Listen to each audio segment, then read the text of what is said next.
Hi, everyone. Thank you for checking out this week's episode. I wanted to jump on and offer a small reminder of the ways that you can connect with us. The first way is our socials. So we are Men I've Tolerated Pod on Instagram and Natalie K124 on TikTok, my personal Instagram. And you can find us on YouTube and Pinterest under To All the Men I've Tolerated Before. The second way is by becoming a Patreon member. We are well on our way to our 25 member Patreon, where we are going to unlock bonus perks to being a patron member. Shout out to all of our existing patrons. As an independently ran and funded podcast, your support means everything. Another way that you can connect with us is making sure to subscribe and leave comments wherever you can so we can start reading reviews on each podcast episode. Thank you so much for being here. Make sure to check out the merch store, and we will see you next week.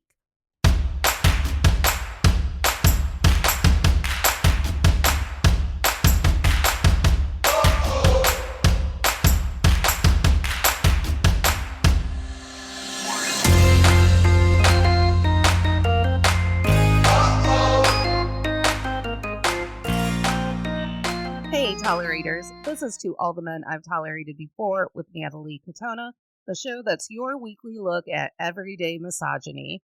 Today's guest is the very amazing Paige Folkers. In case you're not aware, Julia Washington and I are running a weekly live stream called Still Comfy about our comfort shows and movies. Paige was a fantastic audience member and then was kind enough to join us for the Mamma Mia review. She is also the host of the podcast For Folks' Sake, where she never says no to a conversation. Today, she is going to talk to us about being a woman in the science field. Hey, Paige, you did a really great job of listening to all of those compliments twice. Yeah, I love it. A woman of STEM. I do have to take the opportunity to say thank you for allowing me to come on the Mamma Mia recording. I had so much fun. You two are just, I don't know, you're just a blast. I love being around, and like I always think of your shows with Julia as like my dishwashing, like cleaning up the kitchen show. I love it. I love that, and thank you for offering me the opportunity to watch Mamma Mia, because that's the fun part of it, is that I then get to rewatch a movie that I wouldn't have rewatched because there's always a new movie. Oh yeah, totally. And also I don't know, were you a theater kid growing up? Yeah. Me too. And so like Mamma Mia, anything like Tim Burton, oh, I eat it up. Oh, and Harry Potter, but even though it's not a musical, but still theatrics. There's a very potted Potter musical, I think, a very potted Potter musical. I think I saw that in Chicago. They do all like 7 books as like one scene per book. Oh. Yeah. Interesting. And if it's not a musical, it's at least a play. It's at least happening. Right. I at least sat in a theater around Christmas and was told, this is your Christmas gift. You're going to watch all 7 Harry Potter movies be done in an hour and a half. Oh, yeah. I remember going to my first theater show. My mom took all of us to Wicked, and I loved Wicked. Like, I don't even want to like nerd out right now and embarrass myself, but I remember just like sobbing just silently for like, oh gosh, I couldn't do it. Like, it was just so moving, and then like, oh, I can't even explain the emotion that's like overcoming my body just thinking about it and being there, and everything was like this amazing production, and I just cried, and everyone will still make fun of me to this day crying in the Orpheum Theater, but I'm proud. I had a great time. We are pro crying in public on Team Tolerator. Before I worked in theater and I was seeing it like weekly, I used to cry during the overture. Like, we would just be sitting there having a good time. Lights would go off, overture would start, and I'm bawling. Yep. And it didn't matter the show. It could be Seussical bawling. Oh my gosh, I've never seen. Do you watch The Office? I think we've talked about this. You're not an Office fan, right? It's not that I'm not a fan. I'm not one of those people who has watched The Office a million times, but I have seen The Office all the way through. Yeah, when they go to Andy's play and Daryl's like, the overture's starting and we need to all be quiet so that we can recognize themes throughout the musical. That was like one of those moments where I was like, someone gets it. And I love that they like called in that like theater kid nerd where it's like, if you think this is background noise, but we all need to be careful so that we like can tie it back into the entire production. So we were like, foreshadowing. Pay attention to the set pieces. You never know what's a clue. Yeah, exactly. There's so much. I did like plays in high school when I was a younger kid. My mom, bless her heart, would like drive me to the big town like 30 minutes away so that I could like audition for these plays. And we did the Robinson. What's that one? I can't think of it now. The Swiss Family Robinson? Yes, and I was like Tuesday, and I remember the night before our first one, I tripped. And I had so much shame. And I feel like that's something that like only theater kids will get, where it's like you're supposed to be like performing and you just like fall flat on your face. Theater kids get it, but also big curvy girls like I will get it because there's nothing more shameful than just like a fall in your everyday life. Like, the big girl went down. Like, I remember feeling that way, like middle school or high school if I fell. Oh my gosh, this is really sad. Yeah, like no one wants to see a big girl hit the floor unless it's a dead drop from Megan Thee Stallion or Lizzo. Like, no one wants to see me smack against the floor. It's shameful for all of us involved. Well, it's also flexibility, mobility too, where it's like there's some things that they can do that I'm like, I could never. So how did you go from a theater kid to a science kid? I've always really liked science. I like they always say that science is very gray, but I like that it can still provide you some sort of answers. I was being a theater kid, you like writing plays, so I'd write all the time, and I was a Scholastic News like kid reporter, the little like leaflets you'd get in class. And so I was like a kid reporter. I remember when the last Harry Potter book came out, I like wrote an article about like going to the like city bookstore and like talking to people who were going to buy the book at midnight and all these things. And I didn't want to be a journalist. I told them like I want to be a scientist. I always just loved the reason almost and the like tenacity of finding answers, even though science is very gray. I was just a like arts science nerd. I was not very athletic. I tried to play basketball for 2 years, but I got so many concussions that the Nebraska Sports Association or whatever was like, you can only get 2 concussions in Nebraska, and I think you have to like quit. And so I got 2 concussions within like 3 months of each other. And so they were like, you can't no. And I was so happy to be done. Like, because it was like all the cool kids, like played basketball, and like our town's like little basketball girls team is very good, and I was like, yeah, me too. No. Over here, cannot wait to dribble a ball. Yeah, no, I remember I made this shot that was like not supposed to go in at all. And you would have thought like the whole side of our gym that was like the home side just like erupted because they were like, Paige, like she did it. And I was like, yeah, as if like there wasn't a girl who had scored like 40 points in the entire game. They're like, yay, Paige made a basket. Like, it just wasn't my thing, and I've come to accept that like I'm not athletic. I don't look athletic when I run, but I can do these things. I can do science. I can do the arts. I am also not sporty. Last week, I think on Still Comfy, I was trying to like pantomime dribbling, and Jules was like, you do realize that doesn't look like dribbling? And I was like, yes, I realize that you don't start to dribble from your chin. I go, but they have to be able to see it in the camera. You're like, I'm perspective. I go, if I dribble down here, they're like, what is Natalie doing? And is it beating Penelope? Like, yeah. Someone needs to check on Penelope. Someone needs to call to make sure that cat's okay. So I used to teach, which we talked about when I came on to For Folks' Sake. So all of my science that I've retained is the science of a 4th grader, because I used to teach 4th grade science and I loved it. So I'm really great at general trivia because it's like such and such and such. And then I'll be like, that's a fulcrum. And they're like, how do you know? I go, because I taught that word for 6 years. I can even spell it. So explain to me your science concentration that you just graduated from, right? Because you finished that last class. Yes, we all cheered for you. What's your science concentration and background? Like, I'm a third grader. Like, you have to go be mommy at take your parent to school day. Okay, perfect. So I got two associates also at like a community college, and I got those in biology and natural resources slash chemistry. And then when I went to my 4-year university, I did biological sciences, but I mostly focused on genetics. I love genetics. That's like my favorite. I was like a TA for the course as well, so I could do some like little office hours and teaching. I really loved that. And so I do like, like lab stuff as well, like cell lines and stuff like that and testing, but there's just something very comforting to me almost about genetics. I think I have this fresh because I just wrote some like personal statements for school. It's the answers in the back of the book. I always explain it as like a cheat sheet where it's like, well, why are you predispositioned to this disease? Well, let's look back from your organs down to your cells, down to your DNA.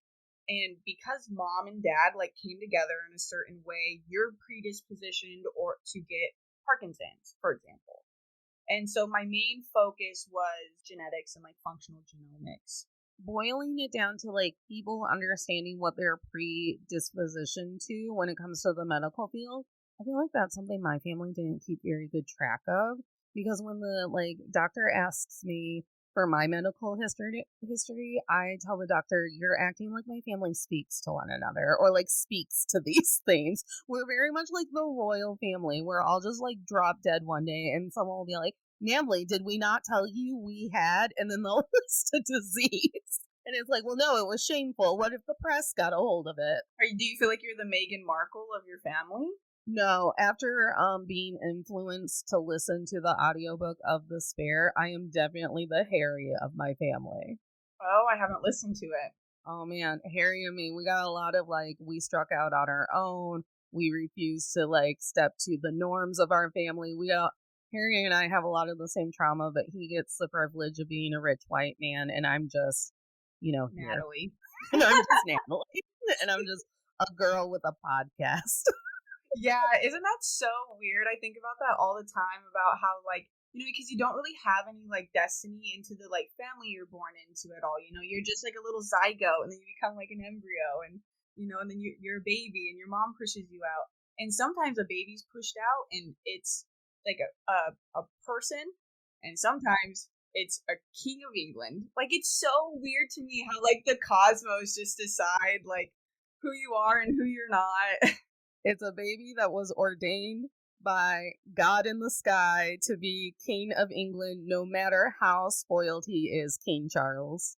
Yeah, like, is there like an ultimate energy that's like, yes, no, or you could become a royal, but you're like not the good royal, like Prince Andrew. I thought that you were going to be like, and some people are born into a baby, and some people are like born into a person that will experience childhood trauma.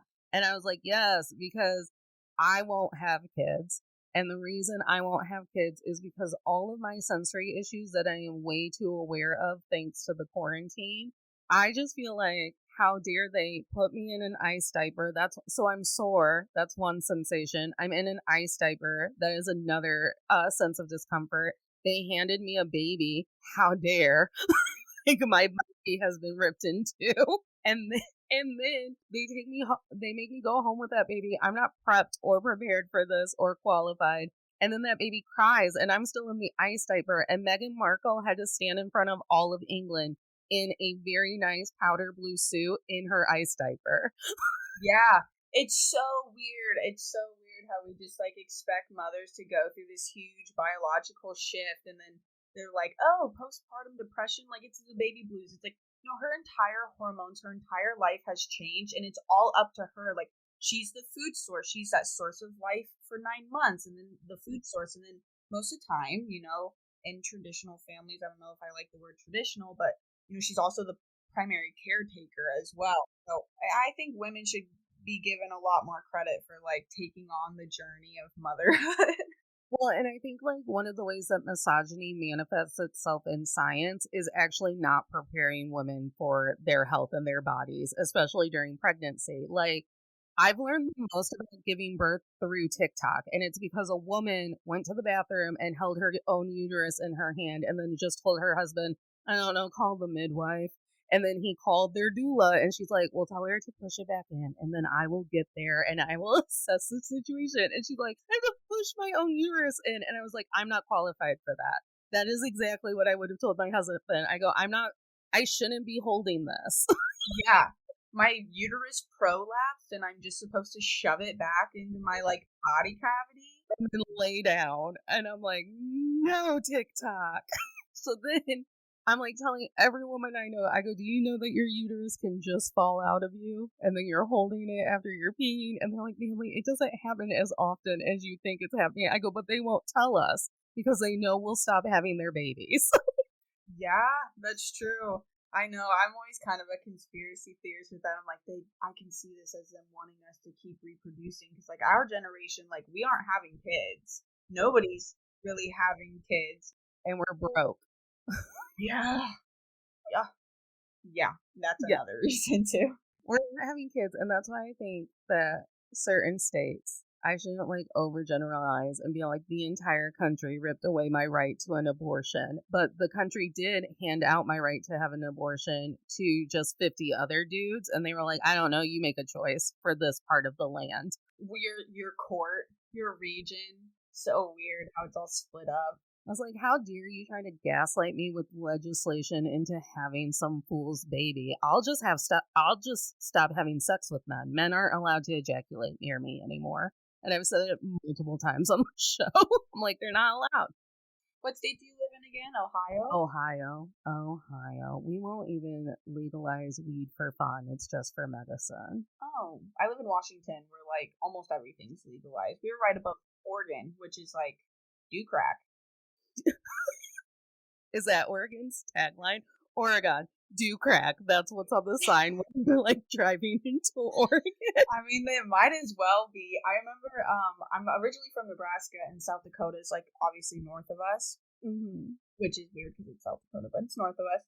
And they came out with a slogan the last year where meth is like ravishes South Dakota, and they made their tagline "Meth, we're on it." But they meant it as like we're defeating meth, but it made it sound like we're all on meth. Oh my god, I thought that was just something that happened on like Parks and Rec. I didn't know that they were like drawing from an actual sign in Nebraska. No, yeah, and then Nebraska is it's not for everybody, which is so true. It's not. It's just like either super hot or super cold, which I like, but it's not for everybody. I thought that Nebraska meant meth and not just the state of Nebraska. I thought it was Nebraska meth. It's not for everybody. And I'm like, Nebraska is supposed to be for any of us. No, just South Dakota's on meth. Nebraska is just not taking any new people, apparently. That's hilarious. So, when you were making your decisions into going into science, do you feel like there were certain career paths when you were little or a high schooler and talking to the people around you that were gendered? And like when you would say it, they'd be like, oh. A little bit. I didn't get it from my family. I was thankfully raised by a woman. My mom's a RN. She's an absolutely amazing caretaker to like everybody. And she told me since I was like young, like if you want to do something, like go do it. Like I'd be like, I'm going to dye my hair blue. And she'd be like, I don't care. It's your hair. Like do what you want. But I definitely noticed more of that when I got to college, where it was like there was two separate tracks, right? So you were either on that like pre-med biology track for the science, like chemistry area, or you were going into like physics and engineering and doing like more of that mechanical science.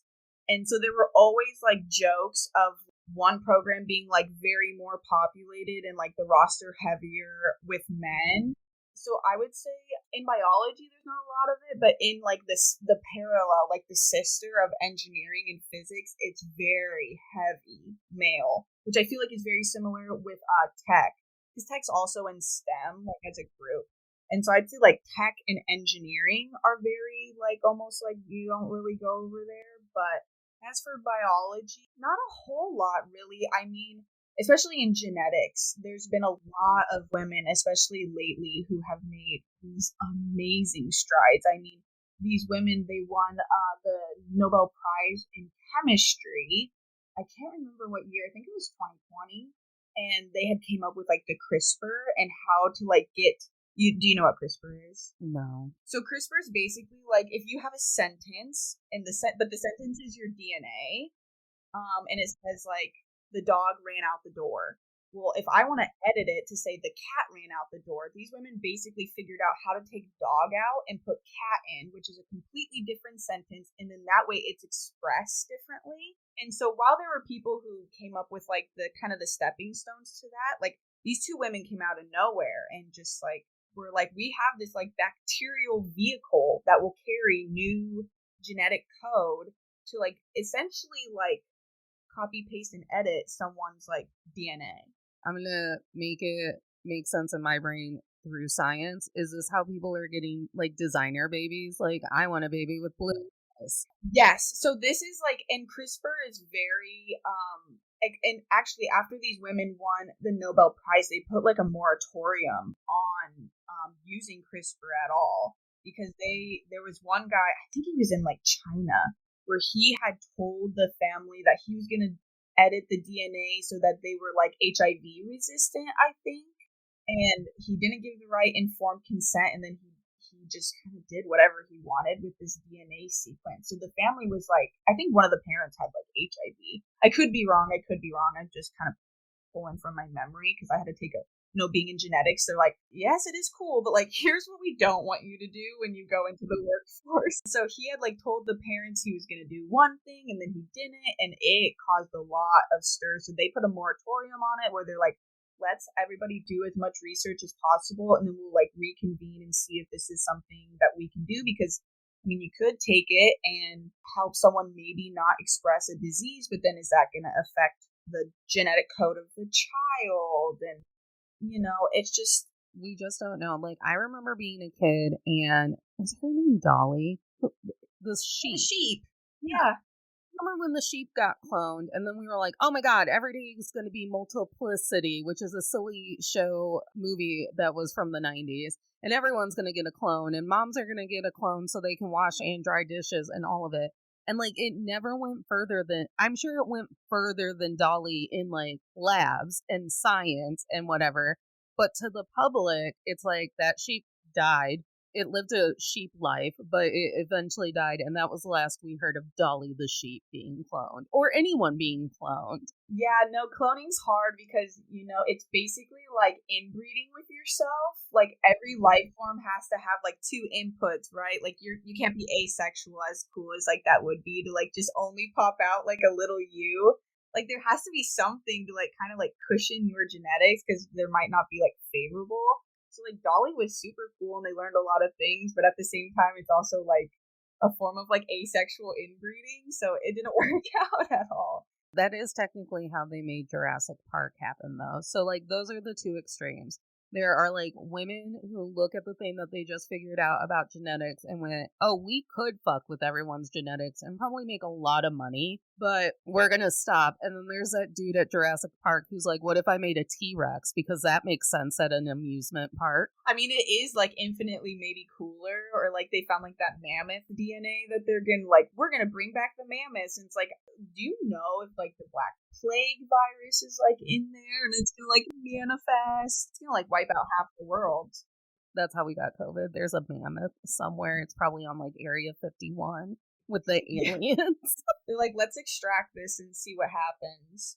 But yeah, it's like there's so much morality when it comes to science and what we can do with it, and like tech and what we can do it. Did you see the movie Megan with the like robot child? No, I want to because she looks like that little girl who's on TLC. I mean, she's not a little girl. She's like a grown woman, but she's small in stature. Yeah.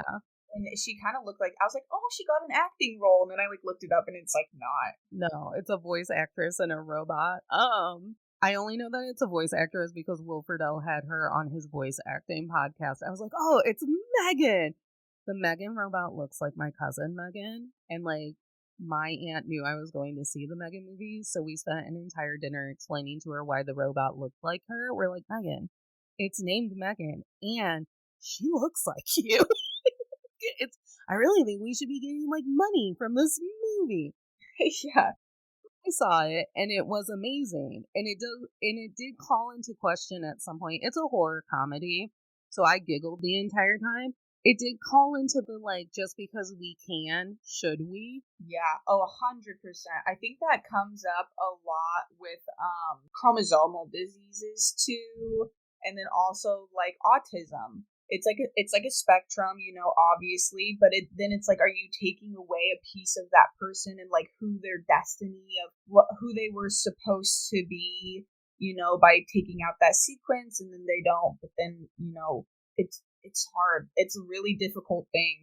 I go back and forth on it all the time. I still haven't really settled on like one thing because I'm like, I know it could be so cool and used for such good, but I know that also like not everyone in the world who has the information has good intent. And I think that is what we make like scary science movies about, like someone with ill intent finding out something new about science. But when it's like the everyday life, like thank God, like Bezos and well, I guess Elon Musk is a scientist because he made a car. He's an engineer, but I don't even think he has a degree in engineering. I think he's like a self-taught engineer, which is like, as much as I can say, like pretty impressive if you can teach yourself how to make like rockets and cars. Like I can't do that. I can barely read a Pinterest recipe. I will say that I am so tired of like self-taught men who think that they know everything. Like I'm currently sitting in a lot of like professional developments or whatever where it's always some like bro who just wants to like back up what the speaker is saying with his own success. And it's like, hey dude, if you're so perfect, why are you wasting your time with us? Because we're just trying to learn things and you're literally just screaming, well, I know that that's true because when I changed my theme song, this happened. And it's like, cool, bro, we get it. You're successful. You're like, quiet in the back. One day I will unmute and just audibly boo him. I will lose all maturity and I will lose all bodily function and I will just unmute and boo him. I will just Let me know how that goes. I love good confrontations. That's why I love the UFC. I love that primal part of people that just wants to rip each other apart. I think it's so entertaining. Good news. My word for 2023 and Jules's word for 2023 is that we're straight up fucking feral. Feral. Like, yeah, we're just going to be feral the entire time. Because I love Lord of the Flies. That's my favorite trope to see in stories. Because like you, I like to watch people tear one another apart over pettiness. Oh, yeah. No, me too. I love when they, like, stand off, too, before the match, and I'm like, who's going to look away first? Like, who's going to show that sometimes the people who look away first are like, I know I'm going to beat you. I don't even have the time, and then they just go in there and it's done in, like, 15 seconds. I do. I love, because the first time that this guy talked, I sent a text message, and I was like, some privileged dude is just, like, dig out showing us all how successful he is. And I was like, and I hope that they know that if they put me in a small group with him, I will not work with him. And my friend was just like, just unmic and say that. Like, hey, I would just like to RSVP no to working with that dude. Thank you. This guy, don't put me in his cohort. Thank you. Oh, yeah. I was thinking, too, knowing that we were going to talk today, I was thinking about this group of colleagues. You know who Watson and Crick are? They came up with the double helical structure for DNA. After they let that out, everyone was like, oh, this is like huge. We got to figure out something else based on their research. So it was almost like these two labs. I think it was like Cambridge and maybe like someone else in Europe. They like just started going for it. They wanted to see who was going to publish first, who was going to make the biggest discovery based off of like Watson and Crick. And it was almost like the boys in the lab were having like so much political aspects in that science. And there was this woman, I think her name was Maxine. I might be wrong. And she was like killing the actual science game. She didn't care about the politics. She only cared about the science. And one of these guys, he transferred to UCLA and left correspondence, paperwork, stuff like that. They went and found it, like they stored it, and then historians looked at it, and they had found letters between him and like a friend at that other lab that they were in that like political battle with. Yeah. And they were like calling this woman, I think her name was Maxine, she's a witch. Like, that's the only reason that she's making these discoveries. Like, it can't be because she's intelligent or that she's like super smart and amazing and doesn't care about the like pissing match between these two labs and is actually keeping her nose in her work. It's because she's magic. She has demon magic in the blood. Because she sucks from the teat of the devil, and the devil gave her some science tips. What? Yeah. Isn't that so crazy? I think she did go on to go to a lab where they like definitely appreciated her more. I think that was also in like an ethics class I took where it was like, if you don't feel comfortable and like you can't do your work at one place, then go find another place that you can.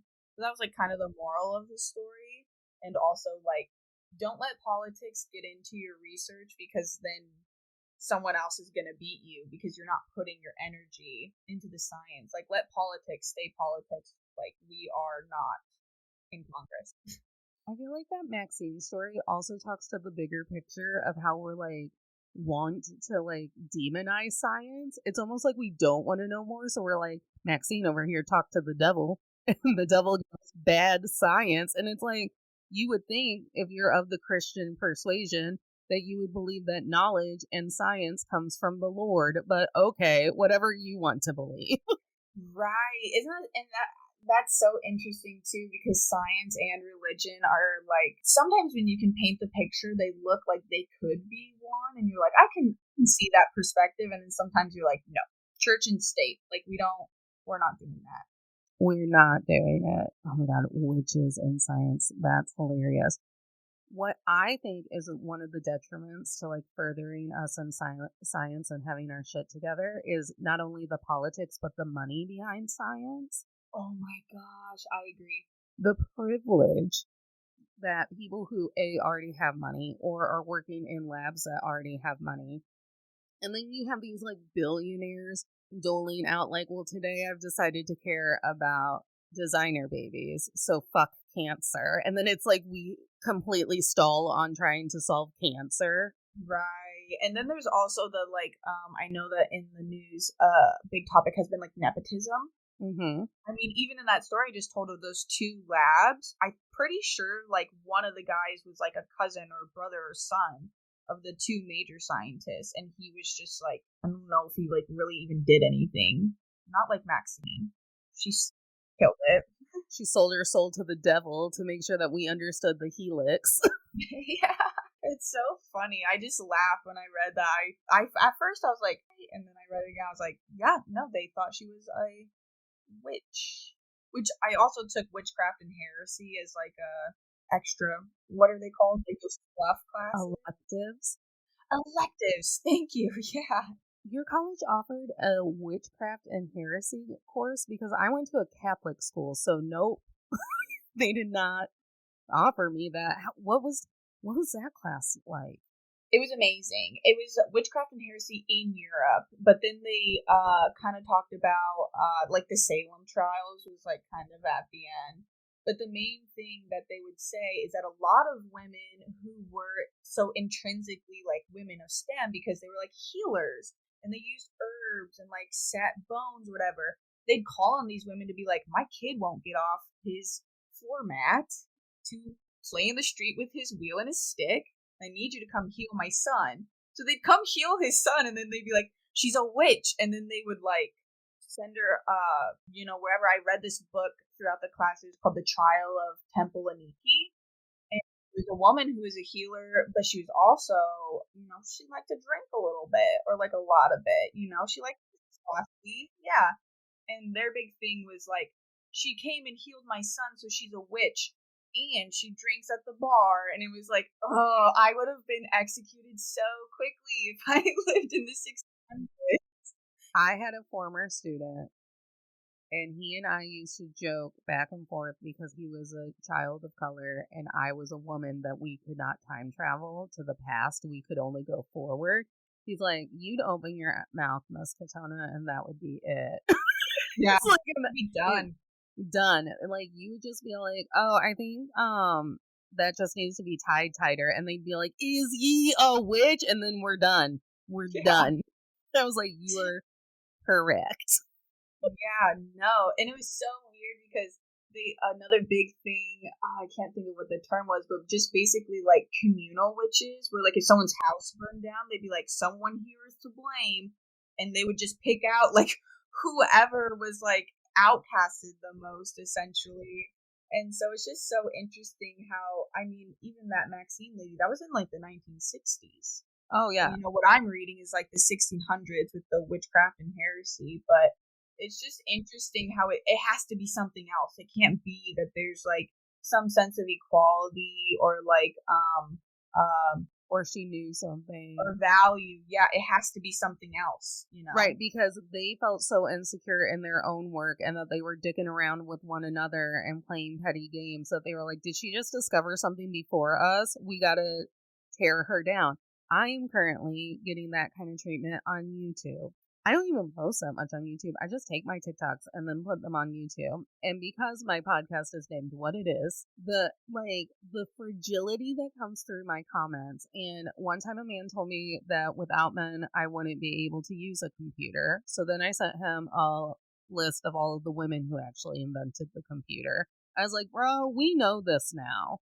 Like I wouldn't be able to use a computer, or a computer wouldn't have been invented. Because I can learn. I learned to use a computer at the library, and guess who taught me? A female librarian.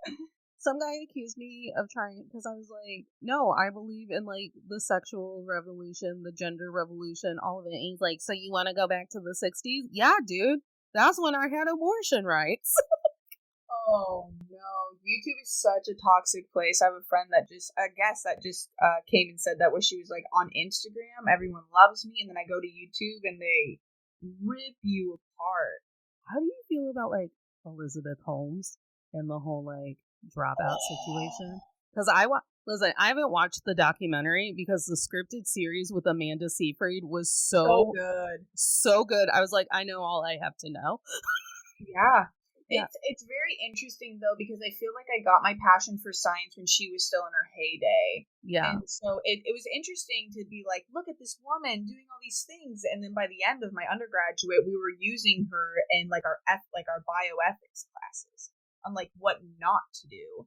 She obviously defrauded a lot of people out of a lot of money. I don't necessarily care for a lot of the people she did defraud the money from.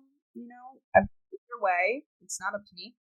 It's hard though. I'm not defending her by any means, especially because in her testing process she did use the samples of like oncology patients, which like that rubs me the wrong way. Like if you're not in your technology, like don't bring people who are already dying to like be your lab rats. That's just bad.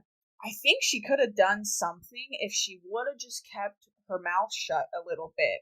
Because she could, even with that little thumbnail blood, she could still run some tests on it. But, like, one, her engineers weren't working. And two, she had guaranteed hundreds of tests.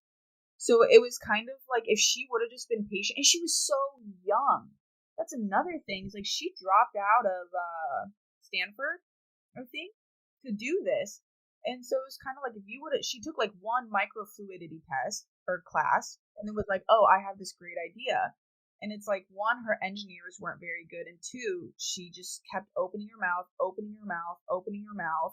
And I don't like how she was like, oh, it was my partner, blah, blah, blah. And then she got pregnant to like, it was like, you're making all us girls look bad. Sit down and shut up.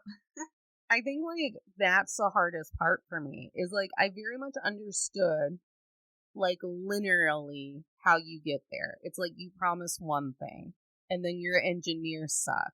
So then to save face, because we are a like society that's ran on shame and money, baby. So now they want to shame you and take away your money. So then you promise 99 more things. And then it's like, and then you're forging tests and you're doing all of this. And I was like, Elizabeth Holmes is just literally a cog in our toxic like society. Because at no point was she given the choice to just breathe and like tell her investors, I need more time. Yeah. Or, science is a lot of hypothetical hypotheses and then testing, and sometimes the tests go your way and sometimes they don't, which I think is what's tricky when you get stakeholders who are just from like Yahoo. It's like one of her stakeholders was like a car dealer in Texas, or like an oil rig guy in Texas, and I'm like, what does he know about science? I'd like to know. Oh yeah, I think one of her investors was like Betsy DeVos. Yeah. Used to do like the Secretary of Education. Oh yeah, she's not a great lady. Have you heard her speak? She shouldn't be near science. Like it's just weird because, and then because we would debate about this a lot in ethics too, where like I ultimately ruled like that she was in the wrong, but there were some people who were like, you're gonna tell me that every time Steve Jobs went into a meeting to pitch the iPhone that his technology like actually worked the way he said it did? Like there's some sort of like illusion that has to be casted to even like garner that type of support and that type of money. But I was like, okay, but like the oncology patients, she ran it into the ground, and then people were like, oh, but she's young and she didn't know and she was in this relationship. It's like at some point you got to take that responsibility for yourself and be like, what's going on here? And then I'm like, there are so many people involved in that, including the stakeholders with money, where I'm like, why didn't anyone else pump her brakes? Not that it's like their responsibility, but again, when you have investors investing into what we can and cannot study in tech and science and all of that, and they're like literally people who may or may not have taken chemistry 1 in high school, then it's like they don't. I understand the scientific process because I had to teach it in 4th grade, and I had to tell kids, maybe your marble will run, maybe it won't. That's what testing is like. It's so interesting too. I think the guy who kind of blew the lid off of the whole thing was one of the investors' like grandsons, like a nepotism baby. And he was like, yeah, like something's not going on here. And then there was another girl from the lab who he was like, hey, friend that also works in the lab, like, let's team up and we're gonna like blow the lid off of this. And then she started having her like followed. She had to get a new address, and then they like followed her to that new address, and it was messy. I mean, she was having these people stalked, which I think is just like a huge admission of guilt, because if you aren't doing anything wrong, then like why worry about defectors, if that makes sense? Yeah. And I think that's also very prevalent. And I think we saw that a lot in Ohio when we were in the midst of the like quarantine part of the pandemic.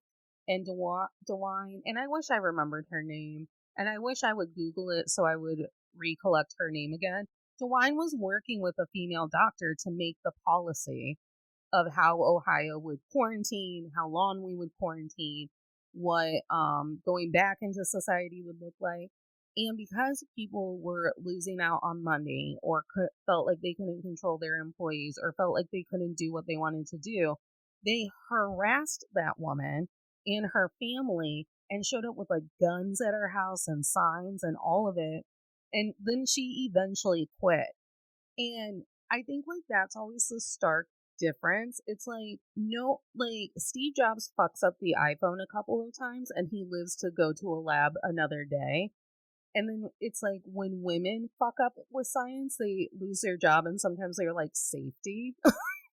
Yeah, it is interesting. It's almost like she got caught because people were watching her more closely than they would have been if she wasn't a woman. Yeah. And she was so young. That's another thing where it was like, oh my gosh, she didn't even get through Stanford, so she wasn't even 22 when she started Theranos. It's interesting. Whitney Cummings had a pretty interesting, I think once like all of the like legal stuff was starting to go down with Elizabeth Holmes, she's like, we got to get her on the podcast. I'd love to sit with her for an hour, because she's also just so enraptured with how that all played out, as am I, because I love a good scam. I love a con. I love a long con. And I love the effort that it takes to put on a con. Whitney was talking through it, and she's like, here's my thing. Some men with money got embarrassed because a pretty little girl tricked them, and now she's going to prison. And I'm not saying that she shouldn't go to prison, but how many people could be sitting in prison right now that aren't sitting in prison because men don't give other men shame? How many years did she get? 10? I have no idea. I think they sentenced her like a month ago or something. It was like relatively new. But it was interesting too how she tried to like err on the side of femininity. She showed up pregnant. She had a baby before the trial, and she showed up pregnant to the trial, and they were still like, "Yeah, no, you're going to jail for." It's literally so gross how they talk to women going to court to stand for their crimes, and it's like, make sure you wear like a pastel. Could you wear lavender? It'd be softer. Be softer. Like maybe tease out your. Can you go get a blowout? Like how about some eyeliner? And they do. They tell you to like play off like look cute. I mean, think about how like Amber Heard, who again that Johnny Depp Amber Heard trial was a doozy, and we will probably be talking about it and the precedent set by it for the end of time. Every time I heard someone reaming on Amber Heard, it's because she didn't look like soft enough, or she was yelling in the court, or she was disassociated, and she wasn't like playing the game. They were like, Amber needs to comb her hair, and maybe the jury would sympathize with her a little bit. And I'm like, well, that's a gross sentiment. We watched an episode of One Tree Hill for Still Comfy last week, and Lucas, the main character, was dressed as Captain Jack Sparrow, and then he was dressed as Tommy Lee for like this costume party, and I was like, this episode and these costumes did not age well. No, not at all. That's so funny watching older shows. I think about that if I watch like a rerun of The Office, where I'm like, this would never be made in this day and age. But that's kind of like science too. That even though there is obviously like the Elizabeth Holmes of the world and Little Miss Maxine being trying to be convicted of being a witch, that is one nice thing that they've definitely had more of an uptick in like focusing on women and not only women who are in the science field but women's health as well. Before this, I was thinking about do you know what HeLa cells are? Like Henrietta Lacks. I have a book on my Kindle. It's like called The Everlasting Life of Henrietta Lacks or something, or The Millions of Lives. She's the one who we did genetic testing on, and now her cells are just like in a bunch of different people, right? Yeah, so she had like cervical cancer, and they like took a cell line from like a biopsy, and her cells duplicated at like like crazy amounts, and so they just started using her one cervical cell line as again and again in all these experiments. And I mean, there has been, and it's you go back to ethics. They've used it for like virology, and like cancer, HIV, stuff like that. But then her family they didn't inform consent with her, which is disgusting. Her family received no financial benefit. She was a woman of color, so they thought her pain tolerance was higher. So she died a very, very painful death of cervical cancer, and very quickly. I think by the time she got diagnosed, the death was like less than 3. Like, oh gosh, no. The racism and the sexism that runs rampant through our medical field, like the fact that I can turn on any medical drama and they are still hitting the point that African American women have a higher chance of dying during childbirth because doctors will just ignore them when they're like, I think something's going wrong. Something feels weird. And they're like, pregnancy's weird. Have you heard? Yeah, but then like someone else says something and they're like, oh my God, are you okay? It's just that Henry, I need to read that book because it does fascinate me how, because technically it's like, and I'm obsessed with ethics because you can like argue any point and go all the way. Yes, I love my bioethics classes. Like, and sometimes they would like almost assign you something, and I'm like, I'm gonna take the harder position on this one just to see if I can make enough like convincing argument for it. So necessarily I would not agree with something, but I would take like the other side just to see if I could like still get a good grade. I liked to check the professor's bias within ethics, where it's like I made a genuinely good argument. I don't agree with the argument I made, but it was still pretty good, wasn't it? Taking it down to that Henrietta Lacks thing, it's like one person made an unethical choice and they did something without someone's consent, which is 100% not cool, 100% gross, icky. But then they used that unethical error or like step and then like cured a bunch of stuff or something, or learned more about diseases or whatever. And then you're like, well, now I have to be conflicted. But then you also didn't pay her family, so I'm like, oh, good news, I'm pissed off again. Right. And it's so interesting too because she went to John Hopkins, which is obviously like a research epicenter. But it was more interesting because John Hopkins is in Baltimore, and that was the only facility that would provide like healthcare to people of color. And so it was interesting how like a huge research center was the only place in town that was like, yeah, like we'll give you free healthcare. And it's like, well, what were you going to gain from that you thought everyone was going to miss? That's my big thing. It's like how like Anchor, the podcasting host, offers all of this stuff and then doesn't tell you that Spotify owns all of the shit that you create through it. And it's like, oh, cool. Yeah, I'm a Spotify original. Yeah, I'm a Spotify original. Yeah, and you'll never be able to do anything else but be a Spotify original unless you want to start all the way over with a new concept and show. But okay. So one, because I can be a little shit during philosophical, ethical discussions because... Oh, can you? I would have never guessed. I believe that I'm always correct and that everyone else is a moron. So we would be in college, and I went to a Catholic school. So there's already like a lot there. There's all you got to tiptoe. And I had this philosophy teacher for we didn't have electives. We had like core classes where it was like you had to like philosophize all the, like you read books and then you discussed them. I'm in core class and we had just read Brave New World, which is one of my favorite books. It's one of my favorite dystopian novels. My philosophy professor, he had a Hershey's Kiss in his hand and he was walking around and he said, would you eat the Hershey Kiss if it guaranteed, it was the Tuck Everlasting like question, would you eat the kiss if it guaranteed you a long life? And I was like, Malone, I don't want to live for the rest of this week. You're actually asking the wrong person. Should be hard, but I do want to eat that candy. Can I have the candy after I say no and then you pass it to me at the end of class? And he's like, what? I go, I know no one buys just one Hershey Kiss. I know you have a bag. Where's the bag? Where's the bag? Where's the bag of Hershey Kisses? How dare. He took that same concept and he's like, what if I change the Hershey Kiss? He's like, Natalie is now pregnant. I was like, God damn it. And he's like, Natalie's pregnant.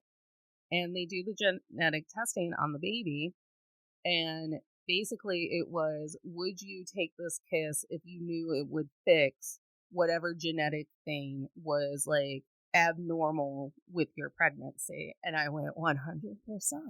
Because like in my mind, I'm like, when we have the flu, we take flu medicine. Well, like, why would you not be guaranteed to take medicine?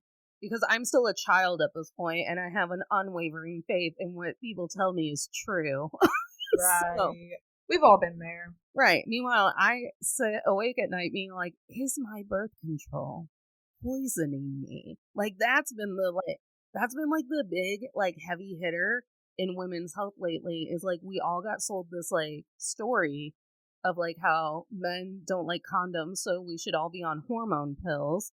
And then I'm like, my antidepressants don't work on my period. Is that normal? Or is that like side effect of my birth control? So crazy. I talked to a hormone specialist on one of my episodes and she taught me all about like what birth control does to your body, and I took my IUD out like a month later. God damn it. See? Yeah, I don't take anything and I'm so much happier without it. Well, and like even Taylor Tomlinson and Whitney Cummings will be like, we went off of birth control and our entire sexual like type in men changed because it changes the way that you smell or the way that you perceive things. And I've been on birth control since I was like 22 years old. So it's like, oh, we're going on 12 years. And I'm like, and is it slowly poisoning me? 19-year-old Natalie, she believes in medicine and she believes that all medicine is good. So she was like, yeah, give me her. I was like, yeah, give me the Hershey Kiss.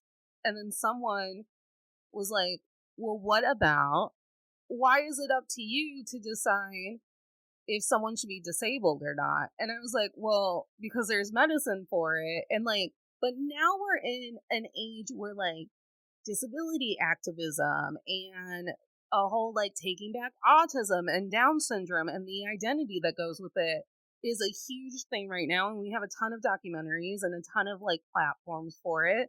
So now it's like, well, maybe I was a dick, and maybe I just wanted to eat chocolate. Right. I feel like there's certain topics in science that are reserved for only the people it affects. Yeah. And so I think that's one of those too, where it's like, well, why don't we make a committee of people that have this certain disability and ask them how they would feel? Because like I don't have a perspective on that, neither do you. So it's interesting how it's like, well, I did the research. It's like, okay, but you're not in the body. Well, and part of privilege is that you just assume that the life that you're living is the right one and the best one. That's how England justified colonizing everything, because they were like, oh, they're living in huts. And it's like, maybe they like it. And they don't know who God is. They don't have religion. They're like, we have to bring Catholicism to the North Americas. And they were like, actually, we have like our own system, but like, thanks. I love blowing people's minds who like pretend to not understand non-binary and not that they pretend. I feel like there are a lot of people who are trying to ask me questions in a very respectful way, and then I have to give a TED talk. But I'm like, you guys, I go, this is not a new concept. I go, in fact, the Native Americans and a lot of other ancient cultures had it worked into their religions. And then white people came along and was like, Jesus doesn't like it. And wiped it. Yeah, I learned that in one of my elective classes too. There was like tribes that would have. There was just basically like someone who felt both. Was it Two Soul? That's the one that I hold on to because it's the easiest for me to remember. Like, yeah. And then there was also, you know, if you had a same-sex partner, you were looked at as like sacred. Where it was like, look at all of this power, and it's so interesting how then like all of a sudden just like one group came in and they were like, how about not? That's not what Jesus likes. We understand that that's how Zeus liked to party, but that's not how Jesus liked to party. And it's so ridiculous. And I think when you're living in that mindset, there's like a TikTok sound trending right now, and it's from The Devil Wears Prada. And when Andrea's like, I mean, that doesn't sound like a very great way to live or something. And like Meryl Streep just goes, don't be ridiculous, Andrea. Everyone wants to live like this. Yeah. No, my friend sent me one the other day with, but it was someone who had no children. Yeah. And it was like, why would you want? And she's just sobbing, and there's like toys everywhere. I'm like, yeah. Yeah. Why? See? So I think like that's always what's tricky about privilege is when you grow up in a very privileged way, like Prince Harry, you believe that you are right and do a lot of things and justified in feeling how you feel. Paige, I love talking to you. I love talking to you too. You're so fun. We need to do it more often. Maybe not so much like, let's really embrace the fact that we're content creators and only talk on film. Yeah, you know how it is. But I have enjoyed this hour so much. It's going to be a great episode, and I am so glad for everything that you've accomplished, and I'm proud of you. And I've told the Still Comfy people that. Oh my gosh, thank you so much. And thank you for having me. This was super fun, and I'm glad we got to talk about like the history of science too. I love history of science. So we have to close out the show with our two traditions where if you had to hand over to someone the one lesson that you think would make them successful as a woman or femme presenting human in STEM, what would you tell them? And then we manifest for a better future. I would tell them find your tribe and hang on. Find that group of people who celebrate you, are like-minded of you, and focus on that. And everything will be a lot easier. You know, it doesn't matter if someone else says something about you. You have your tribe. You know who you are. You know who your friends are. And hang on to them for your journey. And I'd probably say that. I love that. I think that the thing that I would take away from this whole conversation is like, because science is in the gray and our entire world is in the gray, when you find yourself just in your belly, knowing that you're like playing with things that shouldn't be played around with, take a deep breath. Go talk to a mentor. Yeah. Take a walk. Yeah, get some sunshine. Go look at the people who have tried this before. Watch Jurassic Park and see how that went. And like literally, like, I think what our society and capitalism and the rat race makes us do is it makes us feel like, oh, this is my responsibility, though. If not me, who? Or like, I want to be the first one to do it. And then we have Elizabeth Holmes walking around like pricking people in hospitals, telling them that they have diseases that they don't. Yeah. Just take a breath. And the world is still going to be there when you're done. What would you hope for anyone entering the science field or the science field in general? What do you hope? What add something into the collective universe and positivity? I would say I hope you just don't give up for any reasons outside of yourself. If yourself you're not feeling it, that's fine. Walk away and find something else. But I hope that nothing discourages you to walk away from something that you truly love, you truly have passion for, because real, true passion is so rare. And like, I wouldn't want anyone to squander that for you. Yeah, and I hope healing is such a beautiful power to have within someone, and for it to go like and be called witchcraft or like demonized or like just be told like, well, that's just lady fluff. That's why you care about it. It's like, I would just hope that people start recognizing the talents and the innate power in other people and working together instead of just looking for dollar signs and pride points and things like that. Yeah. Keep it with the love and keep it with the passion. Because I play a druid in my D&D campaign, and she accidentally poisoned her great aunt, and then her entire village, who used to come to her for every boo-boo, cast her out. And she's traumatized. Matilda is traumatized. And she doesn't even know that it wasn't actually her that mixed up the herbs. A trickster god invisibly switched out the herbs in the tea. And that's why her aunt's in a coma. My condolences. I know, it's rough. It's rough. Right now we're on Matilda's emotional journey arc in the campaign. So like we're trying to solve her problems, and Matilda is very emotionally closed off. So she's like, I don't want to feel about this, nor do I want to try to make amends with my god. My god fucked me. and the DM's like, that's cute. Love it. Go Matilda. Like, but your god is trying to like knock, knock, knock. She's just trying to tell you something. And I'm like, no. I argue about to other people about their gods. I'm all fired up about it. I go, oh, you trust your god? Let me tell you about gods. And then I'm like chain smoking in the corner. Oh my gosh, so spite. You're like, I will spat on my enemies. Yes. Tell everyone where they can find and connect with you and watch all of the amazing things that you're doing. Well, if you want to listen to the podcast, I'm on Spotify and Apple Podcasts, but we have a lot of fun over on Instagram. I'm always posting about what books I'm reading and the food I'm eating. So that's For Folk's Sake Podcast on Instagram, and then For Folk's Sake on Apple and Spotify. Not that it's going to be the most current episode when this releases, because this is always like, we record and then months later it releases, but isn't your most recent episode with your hubby? Yeah, it is. I was wondering if people were gonna notice that. Obviously the people who know me like personally were like texting me like, oh, I love seeing your husband on the podcast again, because I had done an episode with him when I first started and I was like kind of getting my bearings.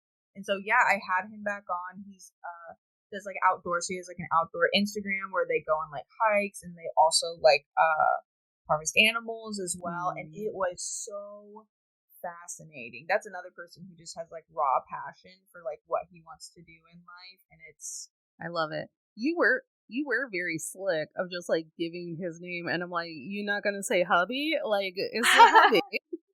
Yeah, I debated it for a while, like whether I wanted to like in the because I do a guest profile, so the week before you learn about the person, and then the day the episode comes out, you get like an episode like kind of teaser almost. And I was gonna put this sly comment in there about how like one of them was like very cute, and I really liked him or whatever. And then I was like, you know what? Let's just see if anyone notices. And so, you know, the people who know me personally did. So I'm happy to hear that someone who like doesn't super like, right, you know, like we've never met in person, like we're like internet friends. Yeah. And he has often said, why are you listening to those ladies? And you're like, they're my Instagram friends. Leave me be. Yeah, he'll be like, "Do you know them?" I'm like, "Yeah." He's like, Yeah. "Where'd you meet them?" I'm like, "Instagram." Instagram. All of my best friends come from TikTok and Instagram. I don't know what you're talking about. Yeah. Yeah. Oh my gosh. Yeah, so he came on and I have a girl coming on next week. She's a cannabis consultant, like internationally. And she goes to like set up like these 1,000,000 square foot cannabis greenhouses. This is the second time she's coming back.